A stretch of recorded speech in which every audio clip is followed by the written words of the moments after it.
Hey guys, I'm FatBuddyCat, and this is how to build a GX160R. Today, we're going to fire this engine up for its first time. We're going to start with one of the most important parts, and that's the kill switch. I'm making sure that I have a good ground wire that goes back to the coil, and I'll double check the actual switch on the handlebars. I like to run you can call this one a primary and a secondary, but there's two switches. The second one is going to be the genuine Honda GX160 switch. It's a ground to the shroud style, so the only ground that's going to go to the block will be the one for the switch. It's all plug and play. See what I mean? Just have one wire, goes back to the coil, and the second wire that goes to the switch. That's grounded, and that'll be grounded. So no matter which switch you hit, it will shut the engine off. I'm just going to leave this up to the side. We're going to route this wire in a safe place. As soon as I find some sheet metal, let me see what I can round up. I'm going to need a fan shroud, the piece that goes under here, and I think I already installed the one in the front, so just those two. This fan shroud extension is giving me a little bit of guff. I can't seem to line the holes up.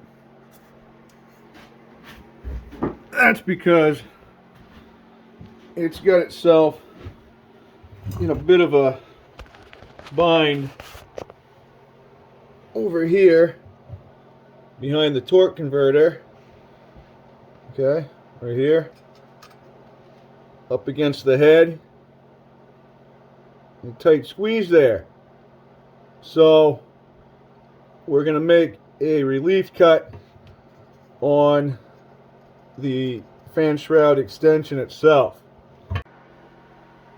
It's actually two cuts, but hey, well, no, technically three cuts. 1, 2, and then that angle down. I just tried to follow the natural curves of the thing. That way it looks somewhat, factory. If it wasn't for that little blue line, you wouldn't even know. Sweet. We have 3 holes and 2 choices. This hole is only accessible behind the torque converter. So we either take it off and install it that way, or we go with option number 2. We leave that one out for now. We get a bolt and a lock washer on this one, and next time I'm servicing something behind that torque converter, I'll slide it in. Speaking of slide in, watch how easy this goes now. Wham bam bla jam. Hole number 1 and hole number 2. Swish. I'm just going finger tight on this one bolt Next, we get the fan shroud on there. I'm just going to use one off of a 196. It could be off of a Wildcat as well, but I think it's off a 196. My coil wire is safe. All my bolts are tight on the fan shroud. Now I'll go back and tighten this one on the fan shroud extension. The pull starter is going to be easy. Next, we will get this spark plug situated, and then the fuel line. Start getting some of that stuff out of the way. At this point, I've completely lost track at whose plug this is, but let's just say it probably had a 14cc head and one of these Wildcat carburetors. It also had a perfect tune going. It's not fouled or anything, so we're going to let it fly. Reason being, I want to try out one of these Autolite 3910X jobs, and put that one down.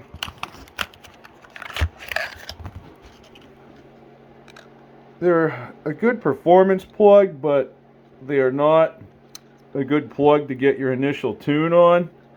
So we'll save that freshy fresh for later on, and we'll get this one back in there. I'm going to use 2 of these indexing shims. I made a mark on the back of the spark plug. Sorry about that glare, guys. And that is in line with the back of this electrode. Alright? Remember that.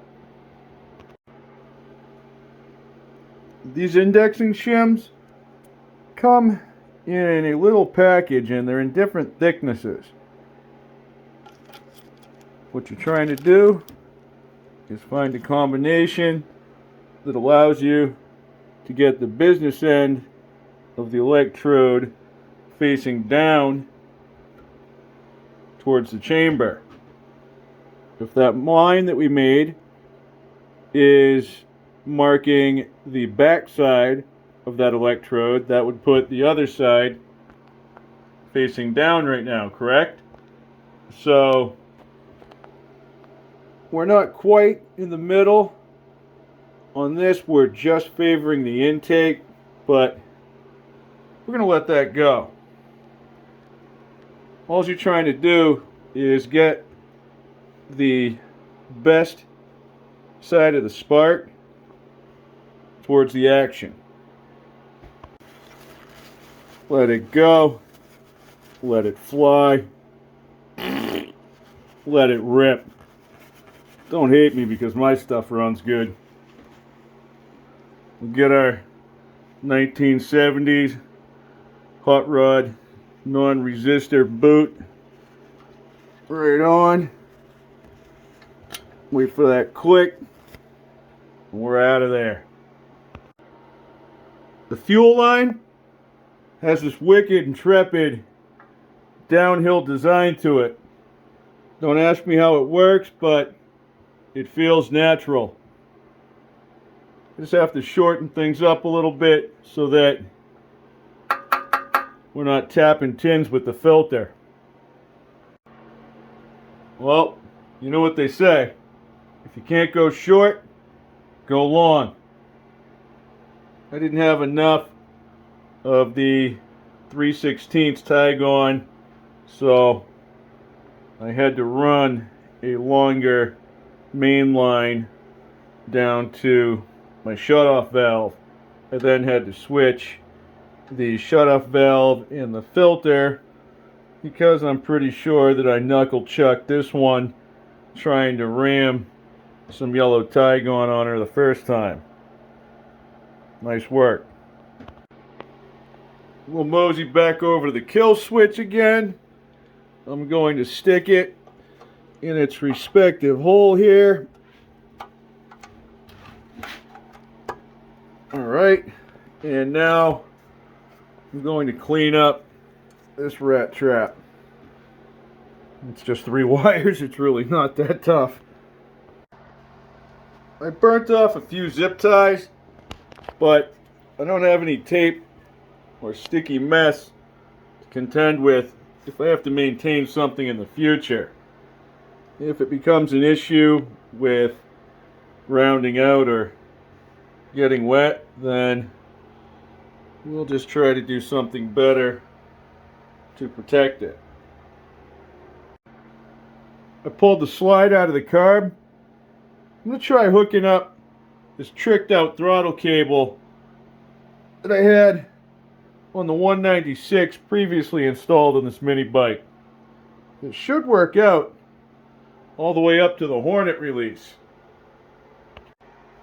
This might look a little strange with this big loop up in the front, but there's nothing restricting the cable. It comes back in between in a nice safe place away from all this riffraff on both sides of the neck. It then goes into the clear tubing, passes under the gas tank, into the red, and then down into the carburetor.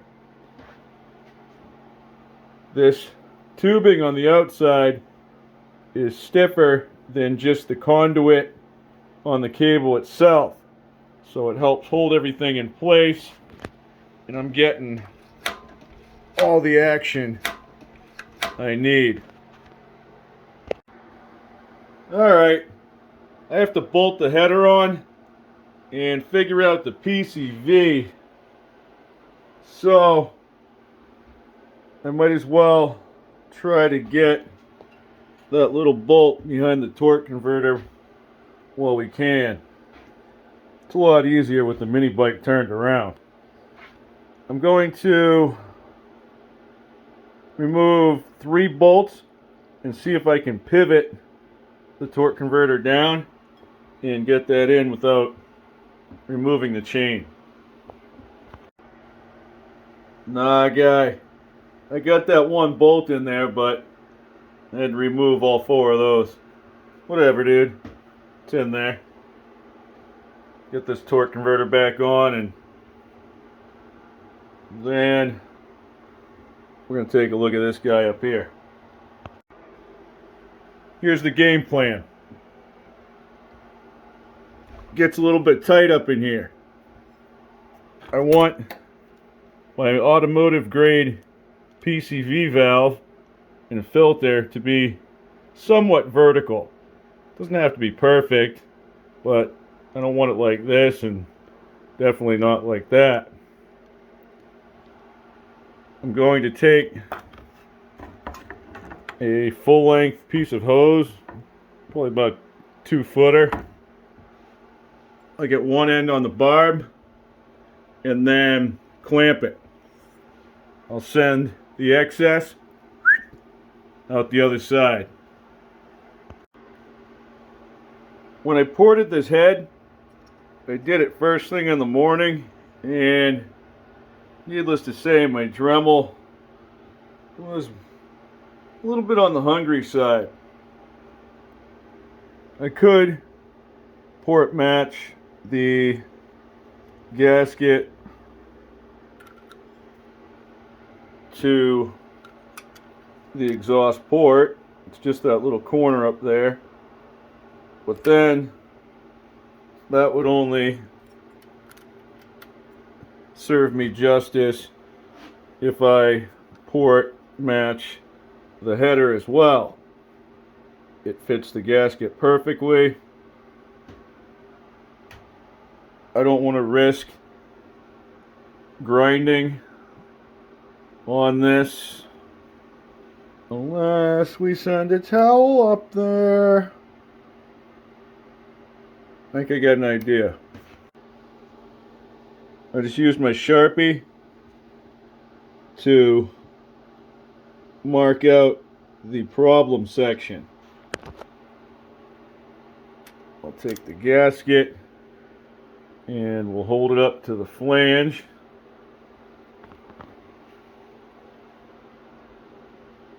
Okay, turn it around. There's the problem section. I'll mark that out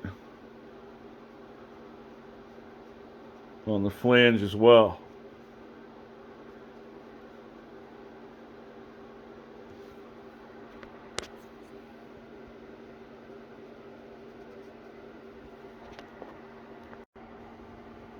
Sometimes you just got to come off the cuff with stuff on the fly, but that's going to work awesome.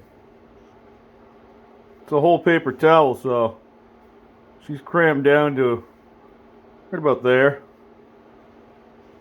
As long as I can pull it back out and it doesn't just fall out, we'll be alright. I'm going to get my Dremel and a burr and taper this area back. That way it matches this. Ugh. I just bolted the gasket to the header flange. If you look up inside, you can see I already put in work on the flange itself. Now I'll take the Dremel with the burr and I'll skim the gasket back. That way it matches the other taper. It's a whole lot easier than trying to mess with the gasket on its own.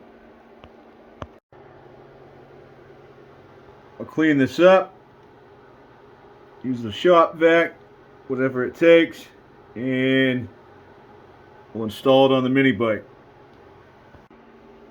This gasket definitely matches the flange on the header now. So if it matches the exhaust port as well, then we'll really be doing something special. There you go. I got a hose clamp, and a header. Now we can spin the mini bike around again and we'll finish off that PCV system. Oh no! I forgot about that tab up here. As a challenge to myself, I tried to leave a lot of the factory components on this mini bike. The serial number tag being one of them. I'm gonna see if I can bend that down a little bit so that I can send the hose up in between this brace and the tab. That way it exits out the rear. It's not exactly hot butter, but it's going down a little bit. Just working both sides a little bit at each time. I don't want to go too far and snap those welds because, you know,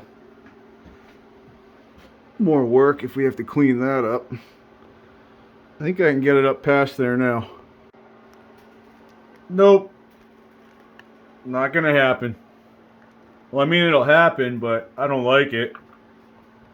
It goes uphill, and then we're actually being forced downhill by this cross member. I'm not cutting that out. Removing the tab isn't gonna help. If I try to mount it back here, it's gonna be real dumb, so we're gonna go the other direction. I'm gonna use a union right around here and we'll go that way. I'm trying to keep it real with you guys. It is what it is, so not all my bright ideas work out. this is going to be a lot cooler anyway. I'm about a sausage finger's width from the bottom of my seat. Believe it or not, when my considerable bulk gets up on there, it does sag a little bit. Get my extra clamp on there. I'm now going to run the rest of my hose off the end of this union. You got a clamp on there too, and send that puppy right up under this ring clamp with a piece of hose on it that I have holding my gas tank on. I guess if you want to be all schmechnical about it, it's not a union. It's an elbow. Ugh. Whatever, dude. I'm using it to combine two ends of the same diameter tubing. So, you tell me. I just cut a length that's going to make it from the end of that elbow all the way up to about here. I'm going to stick another one of those in the other end before I get it on there. A couple clamps too. Due to the rigid nature of this braided tubing, I'm finding it easier to send it down in front of the gas tank and then towards our destination. Before I send it too far, I'm going to add one more piece of our braided line going this way. Once it's down there, it'll be going this way, I hope. We're coming out of the valve cover. We're going uphill. I could zip tie this up, but I think I'm just going to leave it because the valve and the filter are definitely going to be vertical by the time we're done up here. Just have to figure out the height, cut the hose, and clamp it on. As long as it's not messing with my throttle cable, I'm cool with it. It actually looks pretty boss.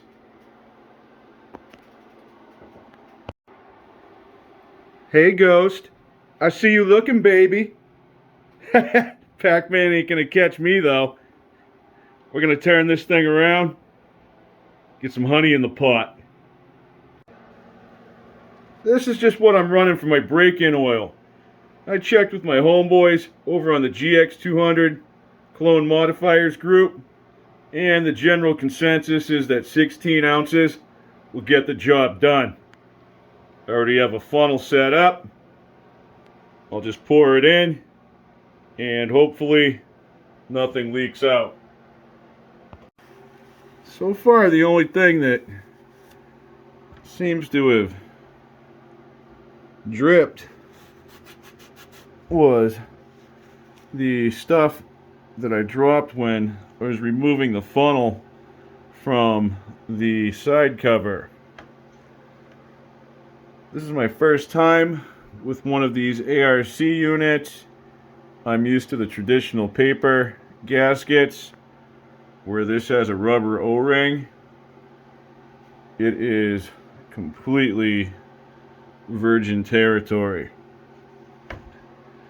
I followed the directions and I have some confidence in my abilities. I think we're going to be okay. Back over at the carburetor. Underneath it, actually, let me shed some light on things. I'm making an adjustment right here at this screw. That is the air fuel mixture. Typically you want to be 1.5 turns out. For displacement's sake, we're going to try 1.25. It's got about a half a tank of some gas that was fresh.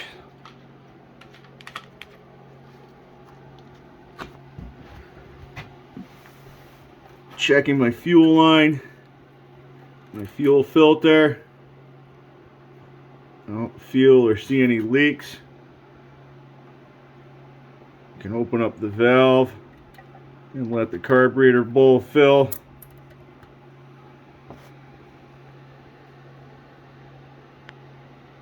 And we'll check that for leaks as well. I'll give that a minute. Let's do it.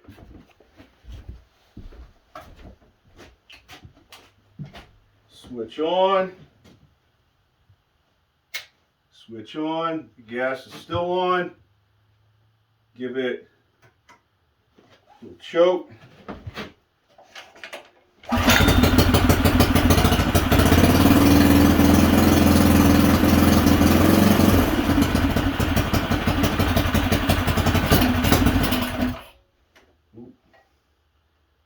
Try that again. Might have to turn the idle up.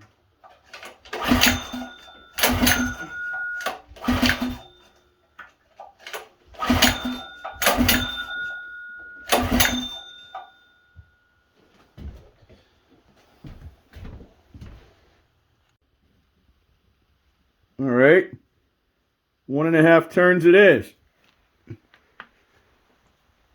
The engine's had plenty of time to cool down. I mean, it's even cold to the touch.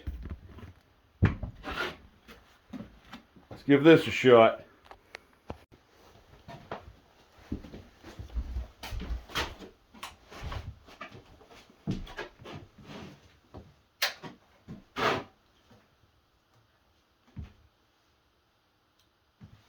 And some choke. See what happens.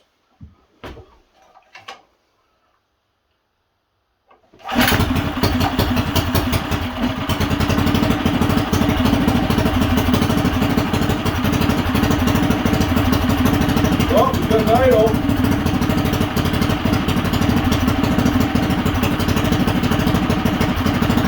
We'll let it warm up a little bit.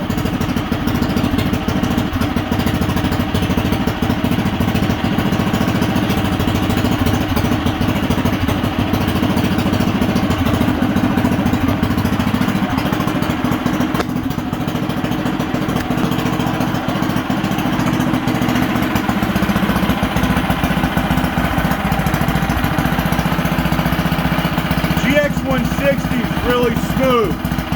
It has a nice short centered stroke to it.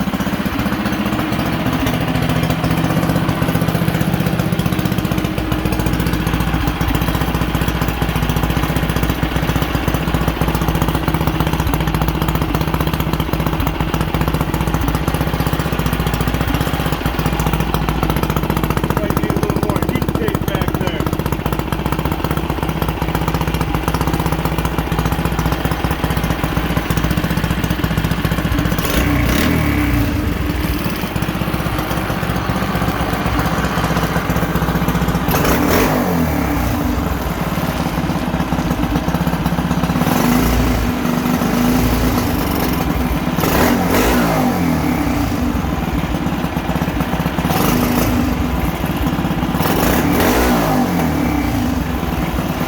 I think I'm going to have to adjust the needle.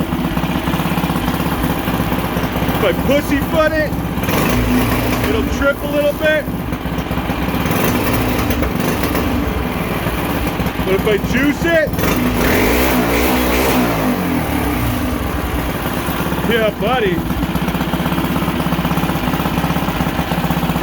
I'm guessing we have to move one position down.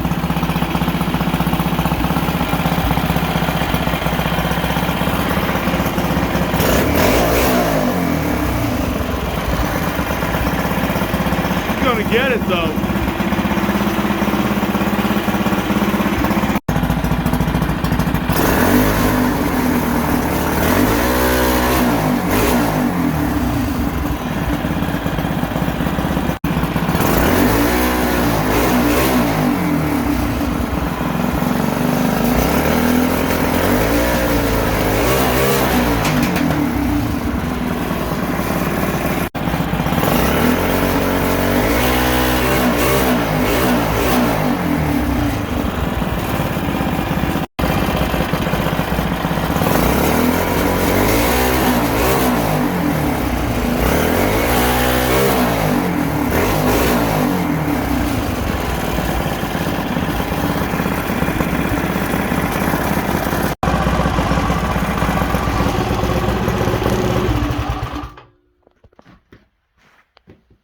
That'll do.